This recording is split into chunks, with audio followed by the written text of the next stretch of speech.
At least 2.3 million Americans are addicted to opiates, including heroin. And if we want to understand the crisis, we have to look at the solution, the most common of which is something we've all heard of, rehab. But hold up. Traditional rehab isn't working.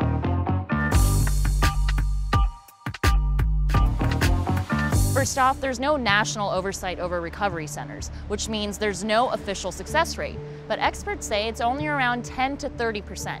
Which means 70 to 90% of patients will relapse. That doesn't sound like it's working. And it's not like rehab's bad record is anything new. Even shows like Breaking Bad portray its darker realities. Why I'm here in the first place is to sell you meth. That was during an NA meeting. And in Euphoria's pilot episode, Zendaya's title character goes to buy drugs right after she leaves rehab. Below-key is ashtray in the back. You serious? What, you think because I went to rehab, I stayed clean? So what's going on? For starters, only 10% of people who need treatment have access to it. It happened to Scott. I've struggled with homelessness and drug addiction for a while now, and a lot of people just don't understand because they've never been there, but when you're stuck in addiction, a lot of the times you don't want to be there. You know, if you wanted to see a private doctor, it was hundreds of dollars.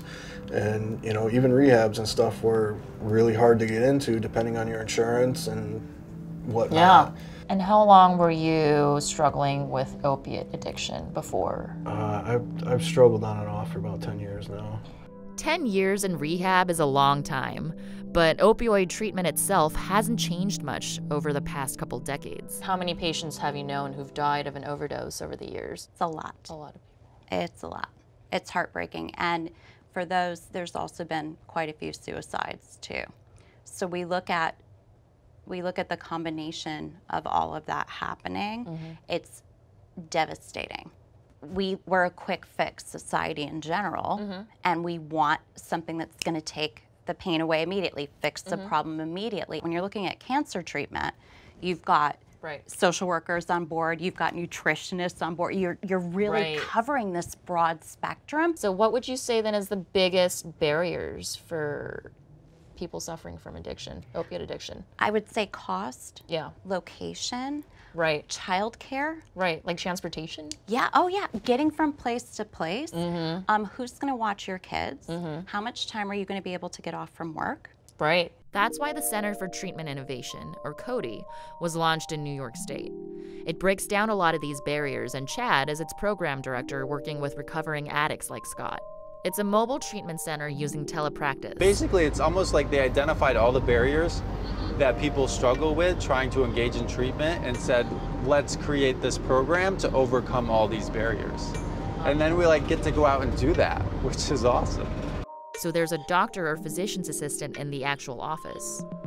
And then that person will talk to me on the screen via a laptop, or if it's in our van, we have the larger laptop set up. Got it. So it's basically a way for your patients to access medical care or PA or doctor's advice from wherever remote location. Yes, regarding medically assisted treatment, and it's at locations that don't have enough providers available there. And only the first appointment has to be in person to get tested or get certain medications. So we can have folks provide a urine sample in these. So amphetamines such as any kind of Adderall or something like that. Oftentimes folks are struggling with stimulants as well in the community. So once the patient gets through the in-person screening, the van will go out to them every week or however many times they need to check in. We'll try and figure out how quickly can we get them in front of a provider so that they can get a script or some Suboxone so that they don't have to use heroin tomorrow. So from your experience, what do you think is the most effective treatment for addiction? The treatment that the person feels most comfortable engaging in. And so far, this new treatment method of meeting addicts where they're at seems to be working. I've been sober for a little over a year. Okay. So I just had a baby about 6 weeks ago. So I've been was sober the whole time and a little bit before that. How long before were you battling addiction? Since I was 14.